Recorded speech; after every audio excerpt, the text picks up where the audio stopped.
오늘 함께 나눌 하나님의 말씀은 고린도전서 10장 14절에서 11장 1절까지 말씀입니다. 고린도전서 10장 14절에서 11장 1절입니다. 제가 한 절 읽고 우리 성도님들 한 절 읽고 교독하겠습니다. 그러므로 나의 사랑하는 여러분, 우상 숭배를 멀리 하십시오. 나는 지각 있는 사람들에게 말하듯이 말합니다. 내가 하는 말을 판단하십시오. 우리가 축복하는 축복의 잔은 그리스도의 피에 참여함이 아닙니까? 우리가 떼는 빵은 그리스도의 몸에 참여함이 아닙니까? 빵이 하나이므로 우리가 여럿일지라도 한 몸입니다. 그것은 우리가 모두 그 한 덩이 빵을 함께 나누어 먹기 때문입니다. 육신상의 이스라엘 백성을 보십시오. 제물을 먹는 사람들은 그 제단에 참여하는 사람이 아닙니까? 그러니 내가 무엇을 말하려는 것입니까? 우상은 무엇이고 우상에게 바친 제물은 무엇입니까? 아무것도 아닙니다.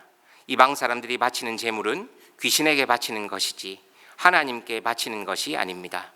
여러분이 귀신과 친교를 가지는 사람이 되는 것을 나는 바라지 않습니다. 여러분은 주님의 잔을 마시고 아울러 귀신들의 잔을 마실 수는 없습니다. 여러분은 주님의 식탁에 참여하고 아울러 귀신들의 식탁에 참여할 수는 없습니다. 우리가 주님을 질투하시게 하려는 것입니까? 우리가 주님보다 더 힘이 세다는 말입니까?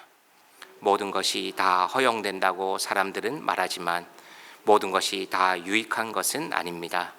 모든 것이 다 허용된다고 사람들은 말하지만 모든 것이 다 덕을 세우는 것은 아닙니다. 아무도 자기의 유익을 추구하지 말고 남의 유익을 추구하십시오. 시장에서 파는 것은 양심을 위한다고 하여 그 출처를 묻지 말고 무엇이든지 다 먹으십시오. 땅과 거기에 가득 찬 것들이 다 주님의 것이기 때문입니다. 불신자들 가운데서 누가 여러분을 초대하여 거기에 가고 싶으면 여러분 앞에 차려놓은 것은 무엇이나 양심을 위한다고 하여 묻지 말고 드십시오. 그러나 어떤 사람이 이것은 제사에 올린 음식입니다 하고 여러분에게 말해주거든 그렇게 알려준 사람과 그 양심을 위해서 먹지 마십시오. 내가 여기에서 양심이라고 말하는 것은 내 양심이 아니라 다른 사람의 양심입니다. 어찌하여 내 자유가 남의 양심의 비판을 받아야 하겠습니까? 내가 감사하는 마음으로 참여하면 내가 감사하는 그 음식 때문에 비방을 받을 까닭이 어디에 있습니까?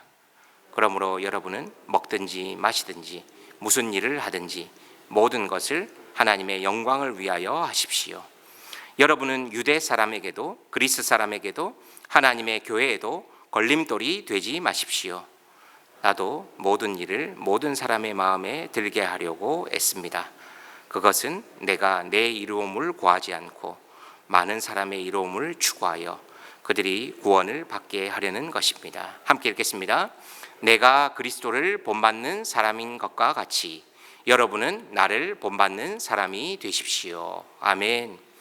오늘 본문은 우리가 앞서 읽었지만 다양한 주제들이 혼재되고 있는 것 같지만 바울이 고린도 교회의 문제 가운데 이 8장부터 다루었던 주제인 우상의 제물을 먹는 문제에 대해서 결론을 담고 있는 부분이 오늘 우리가 읽은 본문입니다.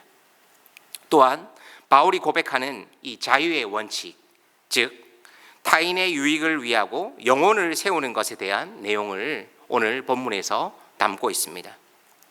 바울이 특별히 우상 숭배, 우상 제물에 관한 문제가 이 고린도 교회 가운데 얼마나 중요했는지 그리고 고린도 교회 가운데 얼마나 심각했는지 굉장히 많은 부분을 할애하며 오늘 결론을 제시하고 있습니다.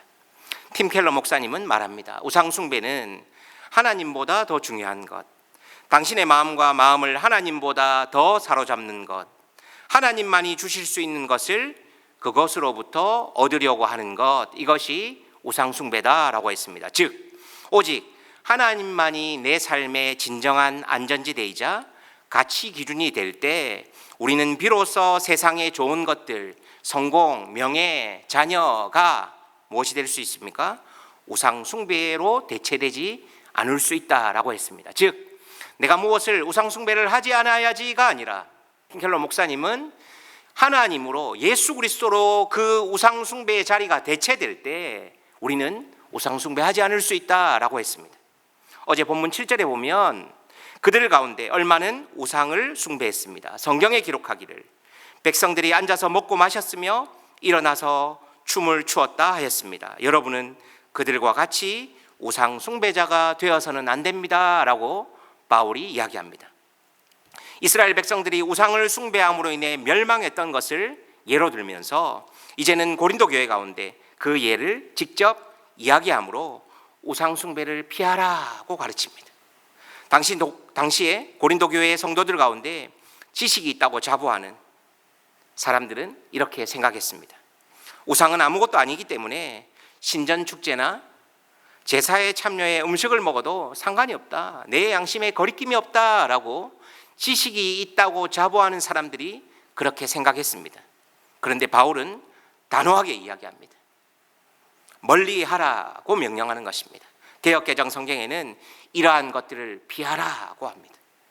이 의미를 이 성만찬의 메타포를 가져와서 다시 한번 고린도 교회 성도들에게 이야기합니다.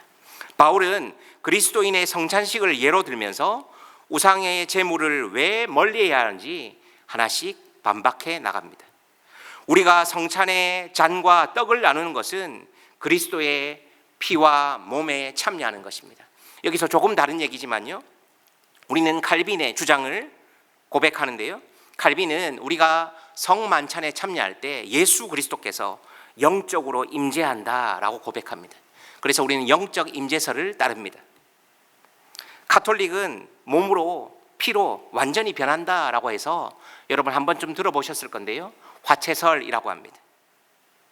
그리고 쩨빙글리 같은 경우는 종교개혁자는 기념하는 것이다 라고 기념설을 주장하고요, 루터 같은 경우는 공제설 이런 것들을 주장합니다. 그러나 우리는 예수 그리스도의 성만찬에 참여할 때 예수 그리스도의 임재에 참여하게 되는 것입니다.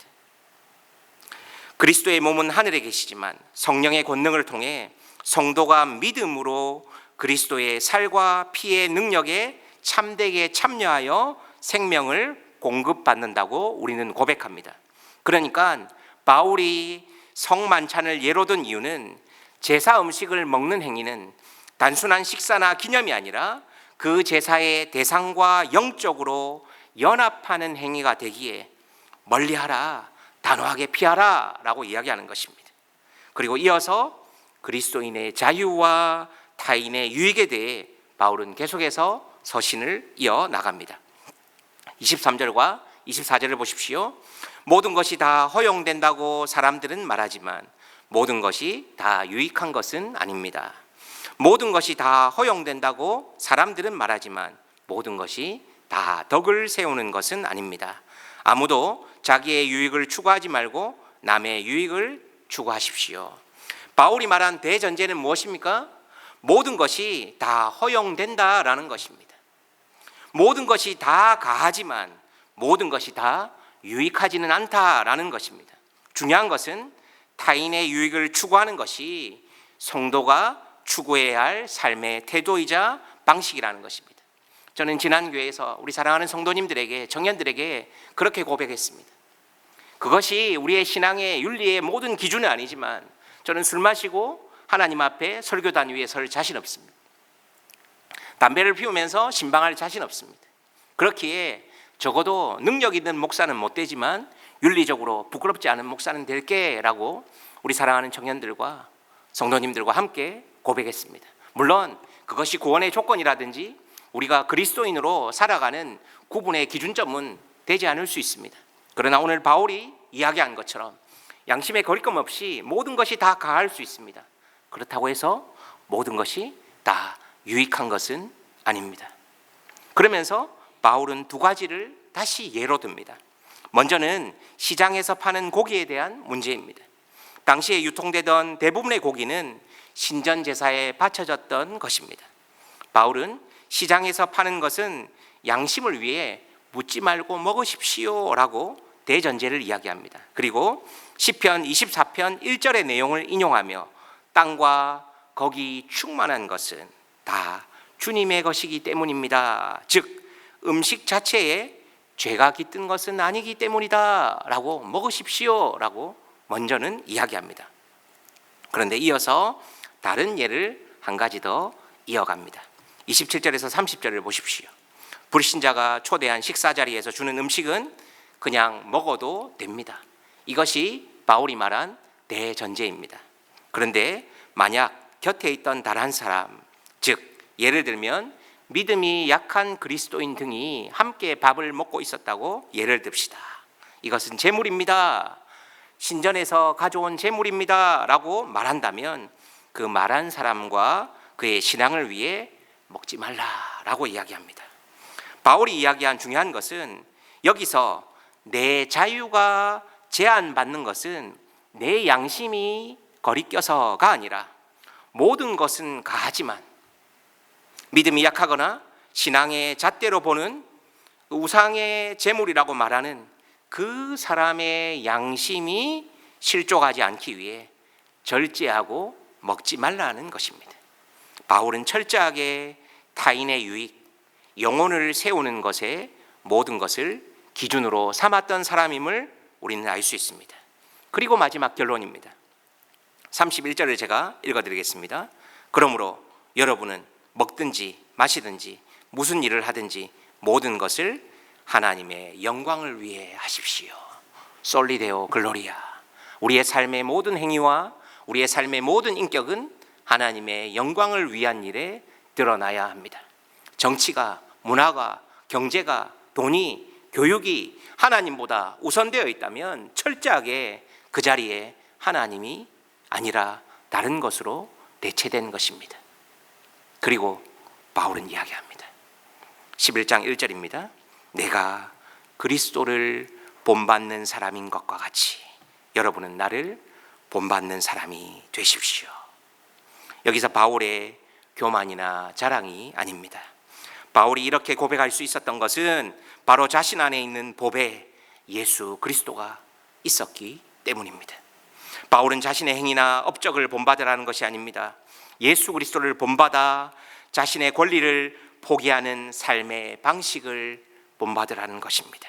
더 나아가 바울이 이렇게 고백할 수 있는 이유는 그 내용을 자세히 뜯어보면 주어가 바울 자신이 아니라 바로 예수 그리스도에게 매여 있음을 우리는 본문을 통해 알 수 있습니다. 바울은 자신이 그리스도를 본받는 조건 안에서만 자신을 본받으십시오 라고 이야기하고 있는 것입니다. 사랑하는 성도님 여러분, 우리는 모든 것에 신앙 양심에 따라 자유할 수 있습니다. 예, 맞습니다. 그러나 영혼을 세우는 그 일을 위해 절제할 수 있는 자유 동안 여러분에게 도전합니다. 내가 모든 것을 가할 수 있지만 영혼을 살리기 위해, 한 영혼을 세우기 위해 절제할 수 있는 자유 동안 내 안에 신앙의 성숙으로 길러가시길 바랍니다. 그래서 우리 자녀들에게, 그리고 여러분의 목장 안에서 바울이 고백한 것처럼 내가 예수 그리스도께 매인 삶이기에 내가 그리스도를 본받는 사람인 것과 같이 여러분은 나를 본받는 사람이 되십시오 라고 고백하는 성도의 삶을 살아가시는 우리 사랑하는 모든 성도님들 되시기를 예수님의 이름으로 기대하고 기도하고 소망합니다. 기도하겠습니다. 하나님 감사합니다. 고린도 교회의 여러 문제들을 보면서 오늘날 우리가 살아가는 교회의 모습과 크게 다르지 않은 것 같아 마음이 아프지만 바울은 성령의 능력 아래, 조명 아래 끊임없이 우리에게 해답을 제시하고 있습니다. 성경이 우리의 삶의 기준이 되게 하시고 말씀이 우리의 삶의 표대 될 수 있도록 은혜 위에 은혜를 더하여 주시옵소서. 감사합니다. 우리 삶의 주인 되시는 우리 주 예수 그리스도의 이름으로 간절히 기도하옵나이다. 아멘. 이 시간 기도하실 때 먼저는 계속해서 말씀을 생각하며 기도했으면 좋겠습니다. 고린도전서를 우리가 계속 묵상하면서 오늘을 살아가는 조국교회의 모습과 크게 다르지 않은 것 같아 마음이 아프지만 또 한편으로는 주의 몸된 교회가 건강하게 이 지역사회 가운데 한 영혼을 살리고 하나님 나라를 꿈꾸는 그러한 공동체가 되게 해달라고 기도해 주십시오. 특별히 화요일은 교회를 위해서 기도하는 날입니다. 하나님, 은혜의 샘물 교회가 하나님 이 시대 가운데 소망 없고 희망 없는 사람들이 이곳에 와서 복음을 듣고 예수 그리스도의 심장을 가지는 생명력 있는 교회로 하나님 사용하여 주시고, 세우신 목사님과 모든 교역자들, 또 리더십들, 목자들 주께서 사랑하셔서 영혼 세우는 일에, 타인의 유익을 추구하는 일에 우리 교회가 앞장서는 귀한 교회가 되게 해달라고 기도해 주십시오. 계속해서 교회 일정들이 있습니다. 우리 오른쪽 편에 보면 우리 부흥사경회가 있는데요, 하나님 은혜 주셔서 부흥사경회 가운데 많은 성도님들 와서 함께 은혜를 나누고 말씀을 듣는 귀한 시간 되게 해주시고, 또 여름 사역 가운데 하나님의 은혜가 충만하게 해달라고, 그리고 여러분 개인적인 기도 제목 가지고 기도하시고 돌아가시기 바랍니다. 기도하겠습니다.